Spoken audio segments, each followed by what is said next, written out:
지금 미국 라스베가스에선 전 세계 기업들이 모여서 혁신적인 기술을 선보이는 CES 2022 한창입니다. 과연 어떤 기술이 우리의 차세대 먹거리로 자리 잡을까요? 오늘 집중진단에서는 향후 기추가 주목되는 기술 중에 하나인 모빌리티 분야를 살펴볼까 합니다. 이재호 카카오 모빌리티 디지털 경제연구소장 모셨습니다. 이 소장님 어서 오십시오. 네, 안녕하세요. 네, 저희가 여기서 지금 CES 2020을 매일 지금 하고 있는데 네. 원래 가전쇼였잖아요. 예. 그런데 자동차 회사들이 굉장히 많아가지고 오늘 어디 방송을 보니까 뭐 차차차 이런 얘기도 나오더라고요. 어떻게 이렇게 바뀌고 있나요? 원래 이렇게 세계적으로 유명한 자동차 박람회가 이제 따로 있습니다. 네. 우리가 흔히 세계 3대 모터쇼라고 하면은 네. 독일의 프랑크푸르트 모터쇼, 네. 그리고 이탈리아의 제네바 모터쇼, 네. 또 미국의 디트로이트 모터쇼 이 세 가지를 꼽고 있는데요. 모두 100년 이상의 역사를 자랑하는 굉장히 네. 전통이 있고 또 권위 있는 그런 모터쇼들입니다. 네, 네. 근데 원래 예전에 과거에는 자동차 관련된 첨단 기술이라고 하면은 네. 뭐 어떻게 하면 좀 더 이제 성능이 좋은 자동차를 만들 수 있을까? 네. 어떻게 하면 연비를 개선할 수 있을까? 네. 어떻게 하면 품질을 높일 수 있을까? 뭐 이런 쪽 기계공학이나 생산공학적인 측면에 주로 관심이 있었는데 네, 네. 최근에는 이제 ICT, 즉 정보통신 기술과의 융합을 통해서 자동차 산업에 이제 새로운 부가가치를 창출하자 이제 이런 쪽의 움직임이 크게 일어나고 있습니다. 네, 그러면 3대 자동차 모터쇼에서 디트로이트 모터쇼가 이 CES 때문에 지금 미뤄진 거네요. 예. 그런가요? 원래 그 디트로이트 모터쇼는 네. 이제 매년 1월에, 그러니까 네. 그 CES와 비슷한 시기에 개최가 되었었는데 네. 이 자동차 기업들 입장에서 봤을 때는 과거의 그 3대 모터쇼보다는 네. CES, 즉 정보통신 기술과의 융합을 통해 새로운 가치를 창출하는 것에 좀 더 관심을 갖고 네. 지금은 이제 관심을 갖고 있기 때문에 네. 아무래도 이제 비슷한 시기에 두 개의 모터쇼, 그러니까 그 디트로이트 모터쇼와 CES를 같이 준비하는 것에 좀 부담이 있었고 네. 그런 차원에서 디트로이트 모터쇼에 대한 준비가 최근 몇 년간 좀 소홀했던 것이 사실입니다. 네, 네. 그래서 디트로이트 모터쇼 측에서는 이제 올해부터는 네. 1월이 아니라 6월에 이 네. 모터쇼를 개최하겠다 이렇게 네. 지금 밝히고 있고요. 네, 네. 그만큼 이제 자동차 모빌리티 분야에서 CES의 위상이 한층 높아졌다 그렇게 네. 말씀드릴 수 있겠습니다. 지금 이제 모빌리티 말씀을 해주셨는데 어쩌면 이 새로운 산업의 메가 트렌드가 이제 모빌리티라고 할 수 있어요. 그렇다면 그 모빌리티에 5G, AI 이런 기술이 접목되잖아요. 네네.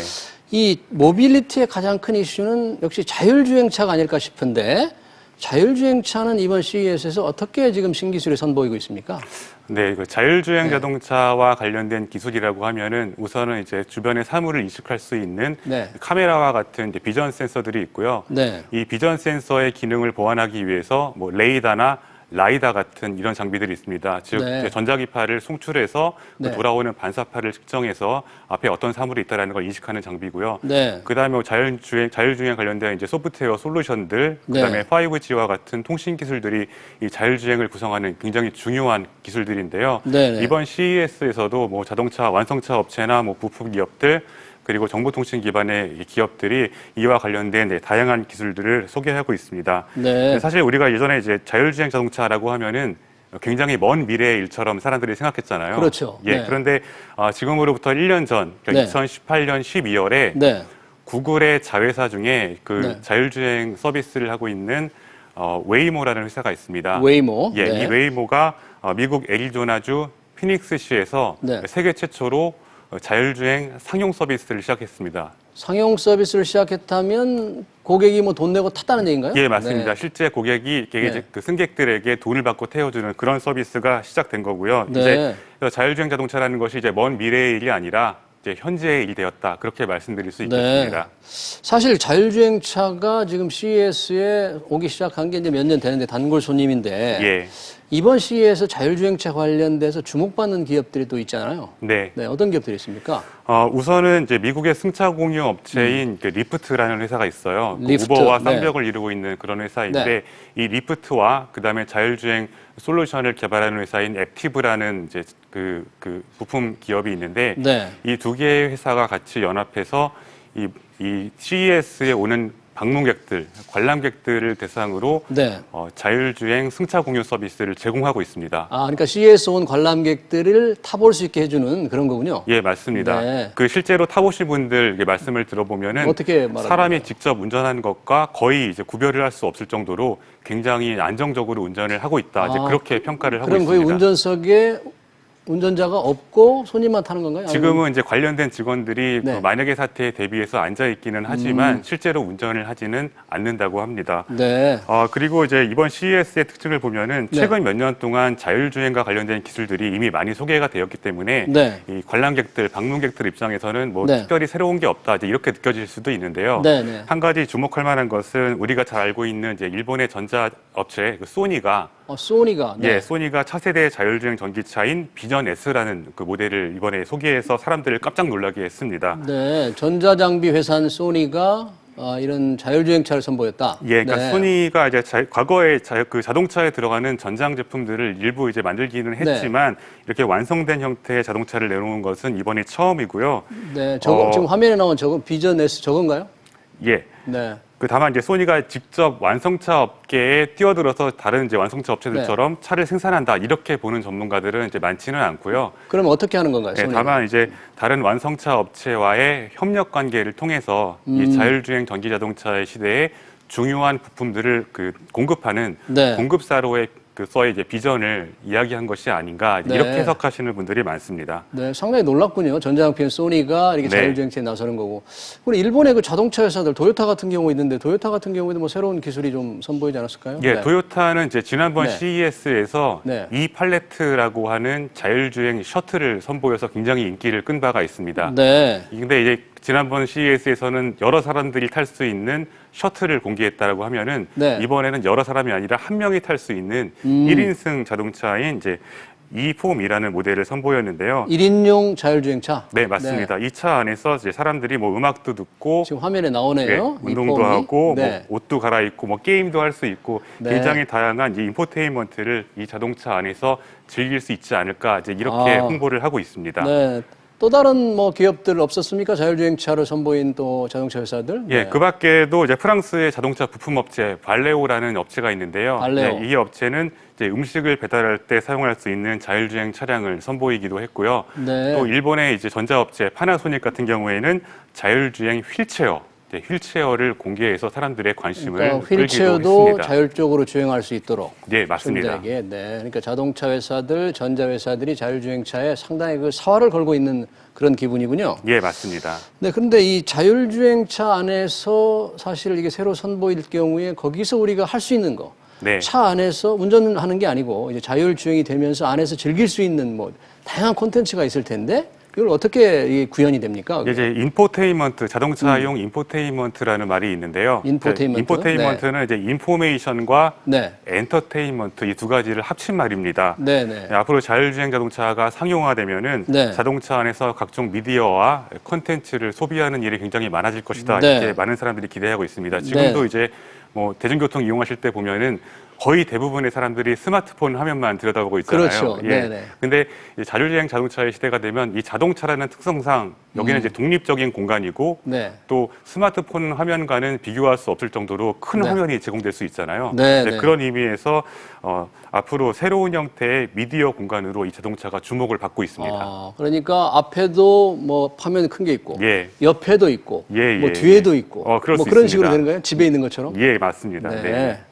그러면 이 주목할 만한 기업들이 많이 있을 걸까요? 이런 자율주행차 관련해서? 이제 인포테인먼트 쪽에 좀 이제 한정해서 말씀을 네. 드리자면요. 이제 BMW가 i3 어반 스위트라는 모델을 이제 공개했습니다. BMW? 예, 네. 예. 그 스위트라는 이제 이름에서 볼 수 있듯이 사용자들에게 호텔의 스위트룸처럼 굉장히 편안하고 네, 안락한 그런 서비스를 제공하겠다, 공간을 네. 제공하겠다라는 그런 취지인데요. 네. 뭐 탑승자는 이제 차 안에서 뭐 잠을 자거나 네. 휴식을 취할 수도 있고 네. 또 이제 각종 인포테인먼트를 즐길 수도 있고 네. 뭐 필요한 경우에는 일도 할 수 있고요. 그러니까 네. 카시트를 보면은 일반적인 카시트보다 훨씬 크고 편안하게 구성이 되어 있고 뭐 천장에서 스크린이 내려온다거나 지금 화면의 사진 왼쪽에 뭐 미니 맞습니다. 호텔? 그렇게? 예, 굉장히 편안하게 지금 보이시는데요. 네, 네. 개인용 사운드 존도 이제 제공하고 있습니다. 네.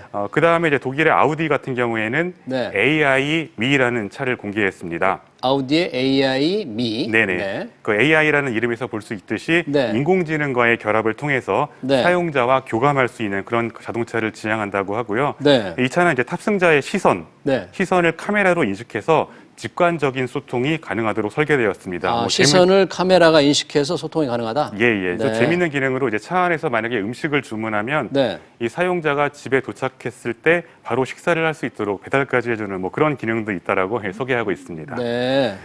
그리고 한 가지 더 자동차 기업은 아니지만 우리나라 기업 삼성전자가 이제 얼마 전에 인수한 하만이라는 기업과 함께 전자장비 업체 하만. 네. 5G 기반의 이제 차량용 멀티 디스플레이를 선보였습니다. 네. 방금 이제 말씀하신 대로 운전석 중앙에 있는 거대한 디스플레이를 통해서 네. 여러 가지 인포테인먼트를 즐길 수 있고 또 네. 측면과 후면에도 디스플레이가 설치되어서 그 고유의 기능을 할 수 있도록 설계가 되었습니다. 근데 디스플레이 설치해가지고 이제 엔터테인먼트를 즐기는 것도 좋은데 네.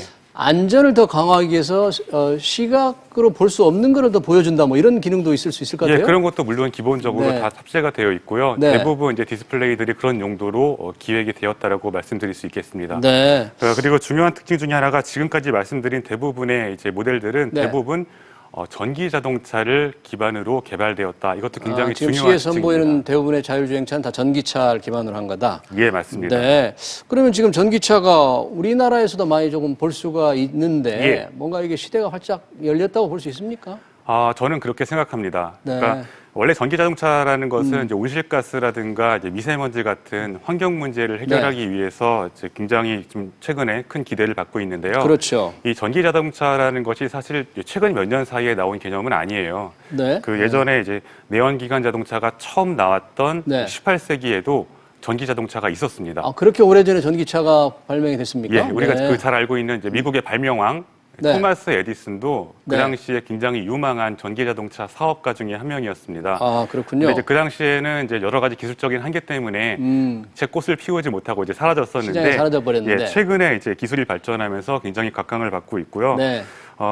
예를 들어서 이제 이번에 벤츠가 이번 CES에서 선보인 이제 컨셉카 중에 굉장히 이제 다 대형 세단임에도 불구하고 한 번 충전했을 때 달릴 수 있는 거리가 무려 700km나 되는 한 번 그런 충전으로 자동차가 있습니다. 700km 대형차인데. 예. 그렇군요. 그러니까 전기차가 활성화되기 위해서는 이 한 번 충전한 다음에 달릴 수 있는 거리가 최대한 길어야 되고, 그렇죠. 또 충전하는 시간이 짧아야 되고, 그렇죠. 제일 중요한 것은 충전 시설이 곳곳에 마련되어 있어야 됩니다. 사실 한국에는 충전 시설이 많지 않아서 걱정이라고 하는 얘기가 예, 하지만 이제 앞으로 올해하고 네. 내년 한 2년 사이에 충전 네. 시설이 많이 늘어나면서 우리나라에서 이제 본격적인 전기 자동차 시대가 열리지 않을까, 저는 이제 개인적으로 그렇게 기대를 하고 있습니다. 네, 그러니까 배터리 성능이 늘어나서 한 번 충전으로 가는 길이도 늘어나고 예, 충전소도 많아지고 네. 그럼 이제 전기차 시대가 좀 열리겠네요. 예, 맞습니다. 네. 지금 외국 자동차 뭐 토요타, 벤츠 다 얘기를 했는데 사실 이 CES에서 현대차가 굉장히 주목을 끌었어요. 네, 맞습니다. 저희 이 시간에도 방송을 했는데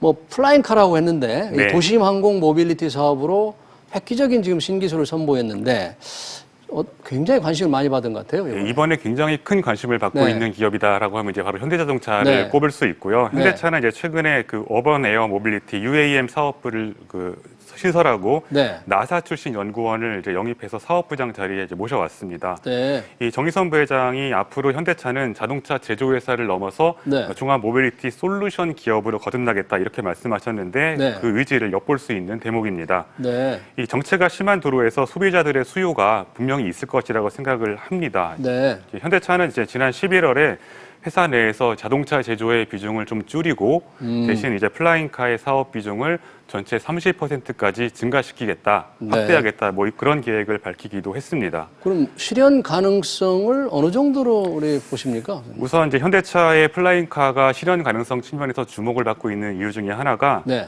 현대차가 단독으로 하는 것이 아니라 네. 우버라는 이제 세계 최대 모빌리티 서비스와 네, 공동으로 네. 작업을 한다. 이게 굉장히 중요한데요. 네, 네.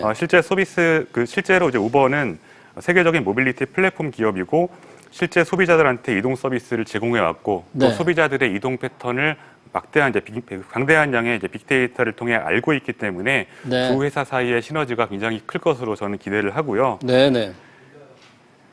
예, 이 실현 가능성에 대해서는 이제 그런 측면에서 단독으로 했을 때보다는 훨씬 높다 이렇게 말씀드릴 수 있을 것 같습니다. 이런 걸 한국에서 좀 먼저 했으면 좋겠는데 어떻게 될지는 모르겠어요. 네네. 네. 도요타도 뭐 새로운 이 자율주행차를 넘어서 아주 스마트 시티를 만들겠다. 예. 뭐 이런 야심찬 계획을 발표했는데 잠깐 네네. 짧게 좀 설명해 주시겠습니까? 그 스마트 시티라고 하면 이제 정보통신 기술로 네. 모든 것을 제어할 수 있는 도시를 네. 이제 의미하는데요. 네. 여기에는 뭐 스마트 홈이라든가 네. 뭐 에너지, 상하수도 이런 것들이 모두 다 포함되어 있습니다. 네, 그리고 가장 중요한 요소가 또 바로 이동, 즉 모빌리티라고 네, 할 수 있습니다. 네네. 이 도요타의 경우에는 이제 아키오 회장이 직접 네. 오븐 시티라는 스마트 시티를 건설하겠다는 계획을 밝혔는데요. 네. 일본의 후지산 주변에 네. 70만 제곱미터 규모, 거대한 규모로 스마트 시티를 조성하는데 아, 그렇군요. 내년 초에 착공하고 2023년부터 부분적으로 오픈할 예정이라고 합니다. 2023년이면 몇 년 안 남았네요. 굉장히 예, 빨리 할 맞습니다. 계획이군요. 예, 여기서 뭐 자율주행 자동차와 로봇, 그다음에 네. 우리가 이제 흔히 마이크로 모빌리티 혹은 퍼스널 모빌리티라고 부르는 전동 킥보드, 네. 그리고 스마트 홈 같은 여러 가지 기술들을 실증할 수 있는 장으로 이용하겠다 이렇게 밝힌 바가 있습니다. 네. 자, 이재호 팀장님 오늘 아주 라스베가스에서 소개되는 이 자율주행차 얘기, 모빌리티 얘기 잘 들었습니다. 고맙습니다. 예, 감사합니다. 네.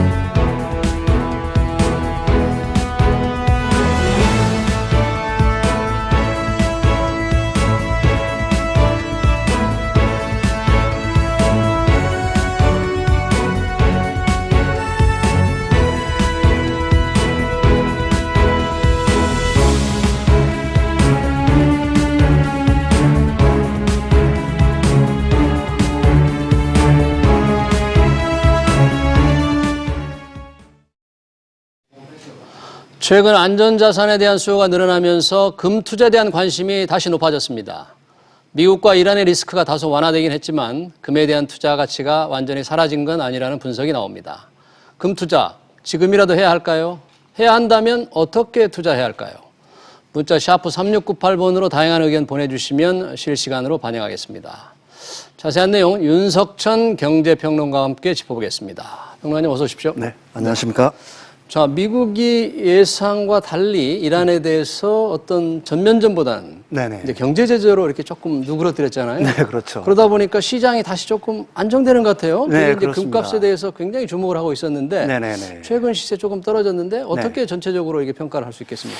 글쎄요, 뭐, 네. 이 전쟁 발발 가능성이 줄어들면서 네. 지정학적인 어떤 위험이 좀 감소하면서 네. 금값이 약간 내렸죠. 네. 뭐 한 US 달러로 치면 온스당 한 14달러 정도 내렸고 0.90% 정도 내린 겁니다. 하루 만에 그렇게 내려다는 네, 거군요. 하루 만에 내린 폭이 약간 뭐 크지만 그렇다고 해서 폭락 수준이라고 얘기할 네. 수는 없는 거고요. 장기적으로 본다면 어떻습니까? 사실 최근에 네. 금값은 계속해서 오름세를 이어오지 않았습니까? 그렇죠. 네. 그러니까 뭐 1,560달러 정도 선이니까요. 네. 금값이 이번 지정학적 불안이 완화되면서 내렸다고 보기에는 좀 무리가 있고요. 네, 네. 사실은 계속 오르는 추세를 갖다가 유지하고 있다고 봐야 되는 거겠죠. 네. 지금 보니까 국제 금값은 1,600달러를 한때 온스당 600달러를 치고 올라간 적이 있었죠. 네네, 그렇죠. 네. 예. 지금 금값이 추세적으로 보면 작년 8월부터 쭉 올랐습니까? 7월부터 어떻게 올랐습니까? 그게 사실은 금값이 오른 거는 네. 2015년부터 오르기 시작한 거예요. 2015년부터? 사실은 네. 금값은 2011년에 최고치를 찍었습니다. 네, 당시 거의 얼마 온스당 한 정도? 1,900달러, 그러니까 온스당 2,000달러 정도를 1,900달러? 육박하다가 네.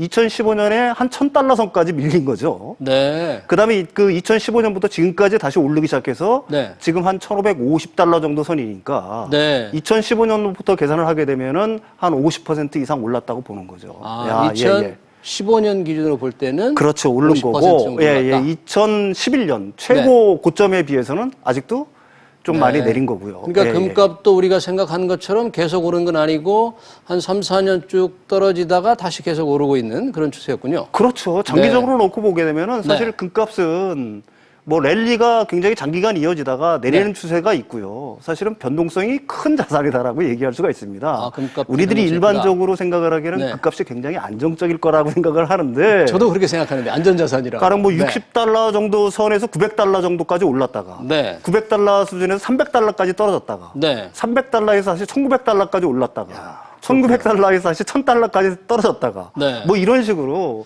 사실은 이 네. 역사적으로 놓고 보면은 상당히 변동성이 큰 자산이라고 그러니까 얘기할 국내 수가 있죠. 금값도 뭐 국제 시세와 어떻게 연동이 될 텐데. 네네, 그렇죠. 국내 금값도 한번 봤으면 좋겠어요. 네네네. 보통 국내 금값은 한 본당 이렇게 보이는데 지금 네네네. 그래프로는 그람당으로 나와 있군요. 예, 예, 그람당으로 나와 있는 5만 겁니다. 7천 원. 네네네. 1월 9일 현재. 네네, 그렇죠. 그런데 이제 보통 우리가 말할 때는 한돈 그러잖아요. 한 네. 돈이 3.75g이니까 네네네. 한 20만 지금 시세가 얼마 정도 됩니까? 한 돈. 그게 그러면? 2019년 초에 1월 네. 초에 보면 한 17만 원 정도 했었어요. 아, 작년 초에. 네, 17만 그렇죠. 원. 19년 말에 근데 한 21만 원 정도가 됐어요. 네, 그러니까 20만 약 원. 한 돈에 4만 원 정도 올라간 거니까 굉장히 많이 오른 거죠. 그람당 한 만 원 정도가 오른 거죠. 네. 예, 예. 그리고 이제 올해 들어서 계속 올라가는 추세가 있는 겁니다. 갑자기 네네. 그런데 또 이란과 미국의 갈등 때문에 지금 갑자기 올랐다가 하루 이틀 좀 주춤하는데 네네네. 투자자들이 굉장히 그 주목을 끌고 있을 것 같아요. 예, 이 그렇습니다. 시세가 네네. 어떻게 될지. 예, 예. 자, 지금 우리 그 평론가님께서는 금도 변화가 많다고 했는데 네네. 역사적으로 보면 그래도 금이 안전자산의 대표적인 주인공 아니었습니까? 그렇죠. 네. 우리가 고대부터 금이라고 네. 하면 안전자산 아닙니까? 그렇죠. 일본은 이런 식으로 잘못 오해하고 있는 부분들이 있어요. 네. 사실은 영국 등에서 금본위제를 맨 처음에 19세기 중반 무렵부터 실시하지 않았습니까? 그렇죠. 네. 금본위제를 실시하면서 금이 인기를 얻었다라고 얘기를 하고 있는데 네. 그게 아니라 어허. 금은 우리가 두 가지 특성이 있지 않습니까? 네. 하나는 희소성이 있는 거고 그렇죠. 하나는 불변해요. 녹이 변하지 슬지 않는다. 않습니까? 이게 네. 녹이 슬지를 않아요. 녹이 슬지 않는 유일한 금속. 네, 유일한 금속이지 않습니까? 그래서 이게 사람들이 굉장히 선호를 하게 되는 거고 그렇죠. 안전자산으로 생각을 했던 겁니다. 네. 그래서 금본위제 자체를 화폐랑 금을 연동시킨 거는 네. 금이 그만큼 안전자산의 위치를 취하고 있기 때문에 네. 금을 갖다가 화폐랑 연동시킨 금본위제가 시행됐다라고 얘기하는 게 정확한 표현이 되겠죠. 네, 이제 뭐 예, 금본위제는 사실 71년에 이제 네네. 닉스의 금태환 조치 금지로 이제 사라졌는데 네네네. 결국 금을 선호하는 사람들, 황금에 대한 욕구, 네. 이 글로벌 금융시장의 변동 요인을 기준으로 볼 때는 어떤 게 이렇게 금을 선호하게 만드는, 변화하게 만드는 겁니까? 금을 갖다가 네, 자꾸 가치를. 찾는 이유는 우리가 그러니까 금태환이 금지된 1972년으로 돌아갈 필요가 있어요. 네. 1971년도에 네. 금본위제가 폐지되기 전에 금 네. 1온스의 가격이 네. 놀라지 마십시오. 65달러에 불과했어요. 60달러 정도 선에 불과했어요. 아, 그 전에. 왜 그러면 강제로 금을 갖다가 달러랑 묶어놨기 때문에 그렇게 된 그렇죠. 겁니다. 네. 근데 그게 풀리고 나서 네. 1970년에서 1980년대까지 900달러까지 올라갑니다. 아, 무려 금본위제가- 15배가 올라간 거예요. 10년 동안에. 금본위제가 해체되고 나서 네. 금가 소리가 올랐다. 그러니까 이 얘기가 얘기하는 건 뭐냐면은 네. 다른 말로 얘기하면 금이라는 거는 우리가 안전자산이라고 보통 얘기를 하는데 네. 안전자산이 어디에 대한 안전자산이냐? 바로 달러에 대한 안전자산이라는 얘기입니다. 달러에 달러 대해서 가치가 안전자산. 하락할 기미가 보이고 그것도 네. 장기적으로 기미가 보인다. 내가 네. 갖고 있는 돈이 가치를 잃는다는 게 느껴진다라고 하게 되면 사람들은 달러 대신에 금을 산다는 얘기죠. 아, 그렇군요. 정확하게 얘기하면 바로 네. 그런 표현이 될 수가 있을 것 같습니다. 그러면 만약에 달러 값이 좀 떨어질 것 같다. 그러면 그렇죠. 투자자가 금을 찾겠네요? 그렇죠, 당연하죠. 그러면 예. 올해 예. 글로벌 시장에서 달러 값에 대한 전망은 어떻습니까? 왜 그러냐면 달러가 약세가 이어질 거라는 전망이 많아요. 올해는 왜 그러냐면, 달러가 예. 좀 약세가 될까? 예, 왜 그럽니까? 미중 무역 전쟁의 완화 기미가 좀 네. 완연하지 않습니까? 네, 네. 그게 되면 사실 글로벌 경제가 조금 살아나게 되면 달러가 약세가 되는 징후가 하나가 있는 거고요. 네. 두 번째로는 미국 경제 입장으로 놓고 보면은 네. 사실은 올해 후반기에 경기 둔화가 예상되는 측면이 굉장히 많습니다. 네. 경기 둔화가 되면 연준이 금리를 내릴 거고 아, 그에 네. 따라서 달러 가치는 좀 하락이 될 수 있는 가능성이 높아지겠죠. 가능성이 높다? 또 네. 트럼프 대통령 자체가 워낙 달러 약세를 선언하는 분이기도 하고요. 기업인 출신이니까. 예, 또 한 가지 굉장히 중요한 변수가 하나 있습니다. 네. 지금 미국 주식시장이라든지 선진국 주식시장이 굉장히 고평가가 돼 있지 않습니까? 미국 주식 시장은 뭐 작년에 S&P가 그렇죠. 30% 가까이 네, 올랐다고요. 역사상 뭐 최고치를 달성하고 네. 있는데 이게 너무 이제 고평가가 됐다는 측면이 굉장히 많아요. 네. 그러면은 파는 분들이 있을 거 아닙니까? 파는 분들이 그 대체 수단으로 어떤 걸 찾겠냐는 게 이제 금값이 오를 거라는 주장을 펴는 이들의 주식을 팔아서 뭘 그렇죠. 사느냐. 사실 그게 네. 이전에도 경험이 있습니다. 네. 2001년도에 네. 닷컴 버블이 붕괴하면서 미국 주시장이 붕괴되지 않았습니까? 네, 네. 그때 그 금값이 엄청나게 올랐어요. 아, 그렇군요. 거기서 주식시장에서 빠져나온 돈들이 대체 투자자로 바로 금을 찾았기 때문에 금값이 그렇게 올라가는 이유라고 보는 그러면 거죠. 비단 지정학적 이런 불안감보다도 달러 약세 가능성과 바로 미국 시장의 주가가 많이 올랐던 이것 그렇죠. 때문에 올해도 금값은 조금 강세로 보게 되네요. 예, 그렇죠. 일종의 이제 페이퍼 에셋에서 자금이 네. 주식이라든지 채권에서 하드 에셋, 네. 금이라든지 이런 대체 투자를 찾아서 이동할 거라고 보는 시각들이 네. 우세한 측면이 있습니다. 예, 예. 네, 그러면 금 시세를 그렇게 조금 강세장으로 예상한다면 네, 네, 네. 우리 같은 사람들은 금을 산다면 어떤 방법으로 투자할 수 있습니까? 금을 사는 분. 근데 금을 네, 만약에 투자하는 방법? 사는 사람들 같은 경우에는 네. 한 4가지 방법 정도가 있죠. 네 가지. 주로 이제 네. 그 실물 금을 사는 거, 가령 뭐 골드바를 사는 경우가 이제 대표적인 얘기가 골드바는 근데 되겠는데. 커가지고 살 수 있겠습니까? 그렇죠. 돈이 엄청나게 많아야 네, 되는 거고 또. 또 부가세가 10% 정도가 아, 붙습니다. 부가세가 10%. 따라서 거래세랑 부가세를 포함을 하게 되면은 네. 사실은 10% 이상 수익을 남아야지 본전이란 얘기니까. 그러네요. 이게 좀 접근하기가 좀 제가 생각하기에는 좀 무리가 있고요. 상속을 위해서도 많이 한다 그래요. 예, 그렇죠. 네. 이제 두 번째로는 뭐 이제 금펀드라든지 금펀드. 은행이라든지 뭐 골드뱅킹이라고 보통 얘기를 하는 네. 거죠. 이런 쪽에 이제 투자를 하는 방법들이 있는데 이쪽 부분에 대해서는 간접 투자를 보통 얘기를 하죠. 저 근데 소액도 좀 가능한가요? 이거는 ETF? 얼마든지 뭐 아, 예, 수익이 그렇죠? 가능한데 네. 일종의 배당소득세를 내가 돼 있습니다. 수수료랑. 배당소득세. 그러니까 배당소득세라는 게 15.4% 정도가 되니까 이 부분도 좀 이것도 그렇죠. 15% 이상 올려야 수익을 낸다는 얘기인데. 예, 그다음에 그럼 이제 일반인들이 가장 접근하기 좋은 거는 네. 사실은 ETF 거래죠. ETF. 주식처럼 거래할 수 있는 겁니다. 금 선물이라든지 이런 쪽에. 네. 그러면 이제 매일매일 시세가 바뀌죠. 네, 근데 네. 이거에 대한 장점은 소액으로 접근할 수도 있고. 그렇죠. 뭐 세금도 네. 뭐 배당소득세만 내면 되니까 네. 사실은 별게 없는데 네. 이제 중요한 건 뭐냐면 시세가 매일매일 바뀌니까 사람 마음이 급변해요. 사고팔고를 자꾸 할 수가 있는 겁니다. 이게. 네, 네.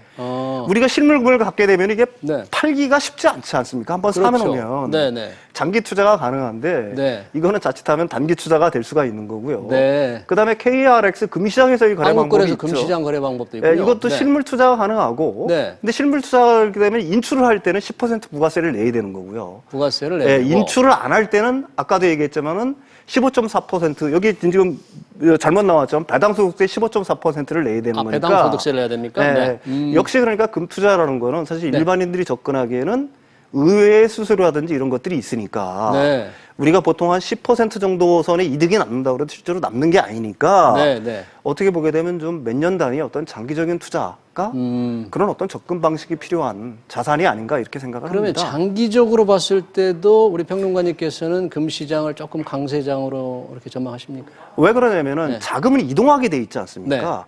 지금 주식이라든지 채권 같은 페이퍼 에셋에서 네. 이게 이미 그 밸류에이션이 낮다라고 하면 더 올라갈 가능성이 있으니까 여기서 자금이 빠져나올 가능성이 별로 없는데 네. 문제는 지금 선진국 주시장이라든지 이런 데가 사실은 너무 올라갔다는 얘기가 많이 있지 않습니까? 네. 네. 그럼 여기서 빠져나오는 자금들이 이동할 네. 경로는 네, 네. 몇 개 안 된다는 얘기죠. 새로 찾아갈 수 있는 상품이 별로 안 된다 네네네. 이거죠. 예. 그렇기 때문에 금시장을 좀 주목할 필요가 있다. 긍정적으로 볼 필요가 있다는 얘기입니다. 네, 예. 알겠습니다. 오늘 여기까지 듣겠습니다. 예, 예, 윤석증 예. 평론가님 고맙습니다. 예, 감사합니다. 네.